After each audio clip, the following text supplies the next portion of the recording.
Hi, you're listening to Abbacadabra Radio. I'm Abby, your host, and on this podcast we talk about manifestations, meditations, timeline jumping, tarot card insights, astrological insights, literally whatever comes up. Happy to have you guys here for the ride. Hello, my friends. Here we are back with yet another episode. It is Sunday when I'm recording this. I don't know if I'm putting it out Monday or Tuesday, but it will go out this week. So it won't matter to you if you're listening to this now because it's out.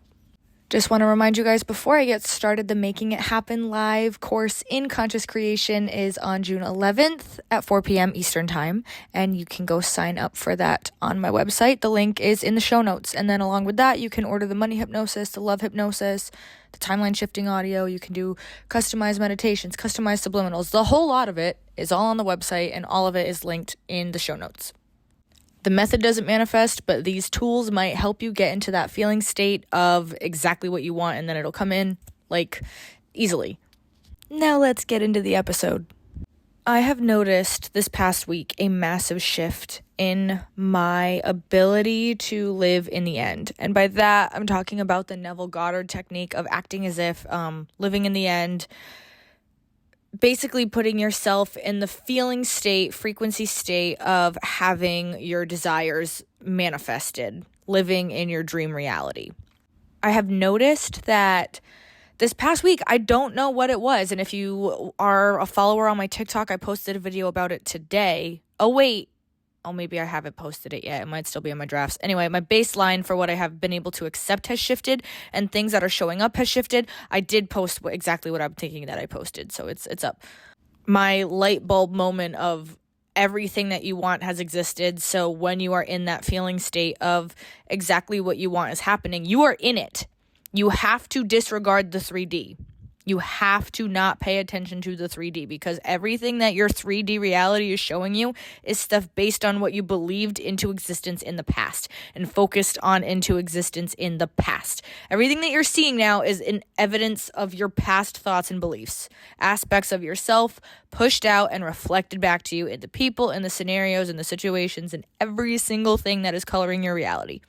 So you have to disregard it if you want to actively, consciously manifest a better reality. Because if you don't, you will continue to react to the same things happening. And then when you react to them blindly and you react on autopilot, you're only cementing them into your reality more and more. And that's why you see the same people show up. That's why you see the same things happen over and over again.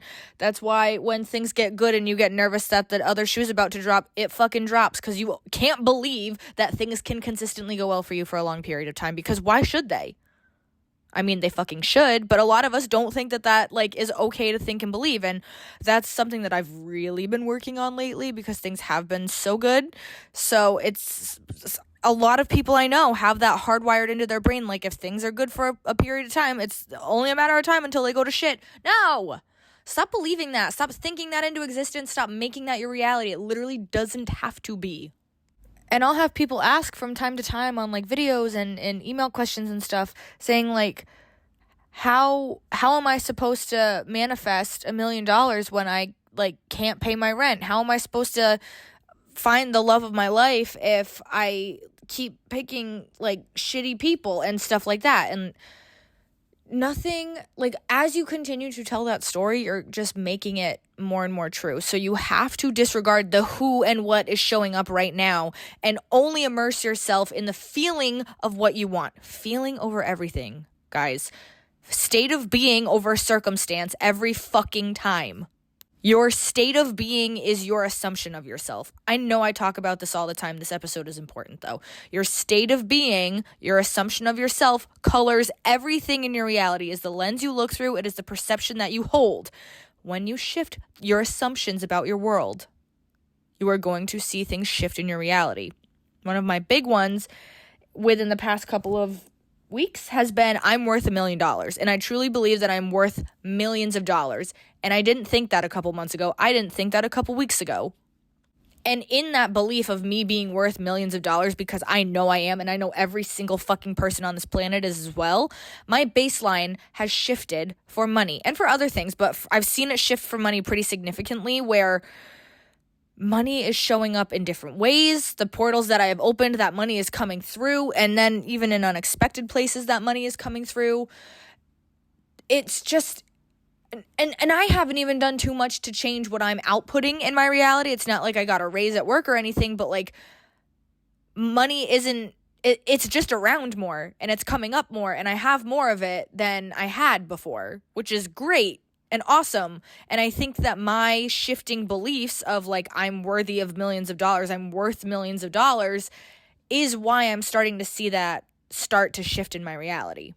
And like I said, I didn't really have this belief like a couple weeks ago. I didn't believe I wasn't worth millions of dollars, but I just decided to start working that mindset into my everyday life, and it's become an autopilot thought for me. And I'm like, wow, okay, cool. This is a belief that I have. No, I fucking love that. I love walking around feeling like I'm worth millions of dollars. And it doesn't matter to me if the money's in the bank account or not, because all I need is that feeling of the safety, the security, the freedom that I would get if I had millions of dollars. But I'm telling you, that feeling of being worth the money or love or ease or whatever, being worth that feels better than anything you're seeing happen in your reality, because that dopamine hit when you get a like on Instagram or TikTok, or when you see money go up in your bank account, or when the person you love looks at you, you're going to get that feeling all the time when you inhabit that worth. You are going to have that feeling consistently when you know that you are worth that love, when you know that you are worth that amount of money, all of those things that you are worth, like that feeling does not falter. It does not shudder. Like when you anchor yourself into that and you know, this is what I'm worth, this is what I'm claiming for myself, reality is going to have absolutely no choice but to bend to that and to start giving you that. But that's when you have to not look at your circumstances and say, well, I feel like I'm worth this, but like my 3D is not yielding that. You need to let it catch up to you. You have to let it catch up to you. Your reality is a lag.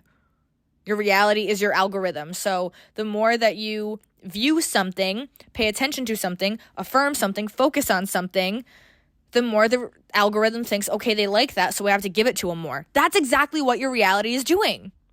Every time you look at a picture on Instagram and you see, or like when you say something out in the world about dog food and then you get all these ads for dog food, and now that I'm talking about dog food, I don't have a dog, but I'm going to get a bunch of ads for it, I'm sure, because I'm recording this into my phone. So the algorithm's going to give me dog food. And now my reality is probably going to show me dog food also in different ways. Who knows? I don't know.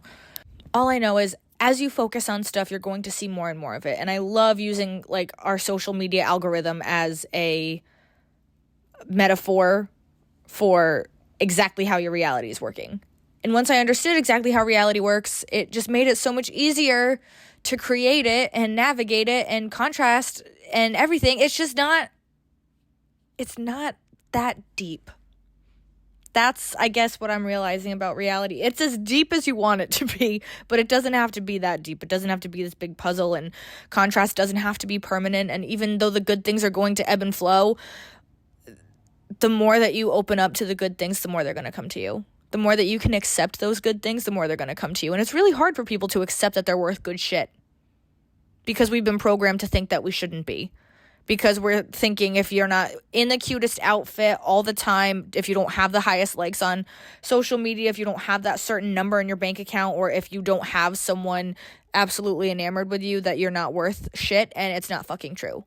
So don't make reality or whatever the social norms that you see in the world, don't make that dictate your feeling of self-worth. And this is coming from someone who had very little self-worth in her early 20s. And now that I'm creeping on 30, I'm 28. It just feels so much better to give yourself that validation that you've been looking for the outside to give you for all that time. And I wish I could have told my younger self this. And my younger self heard this countless times through different manifestation teachers and stuff, and I didn't listen to it. And it's one of those things that until you're ready to hear it, you don't hear it. And that goes with everything.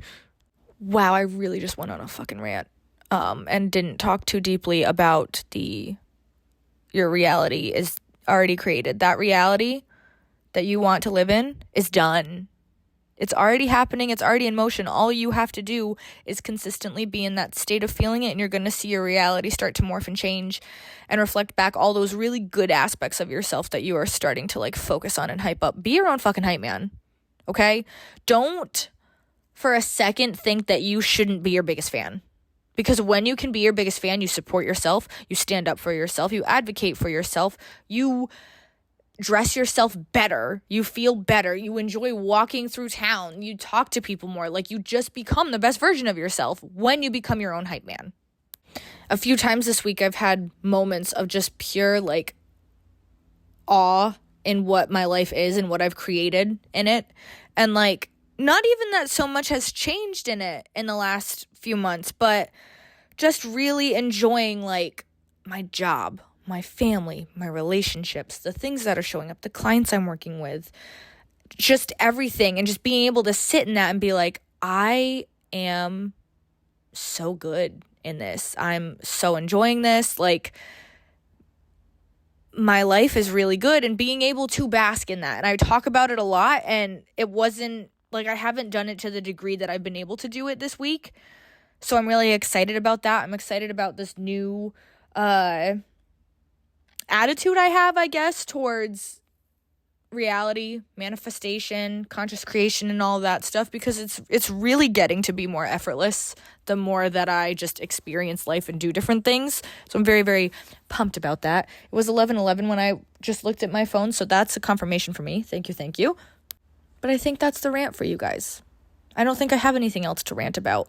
And yeah, hopefully I feel like this is one of those episodes that's going to make you feel like manifesting is possible. And I really, really hope that for people. But yeah, if you have questions or, want any of the tools for manifesting, just go on the website, abbacahdabrapod.com. But I have the email in the show notes. I have the website in the show notes. All of it's in there. Alrighty. Until next time, this is Abby, signing off.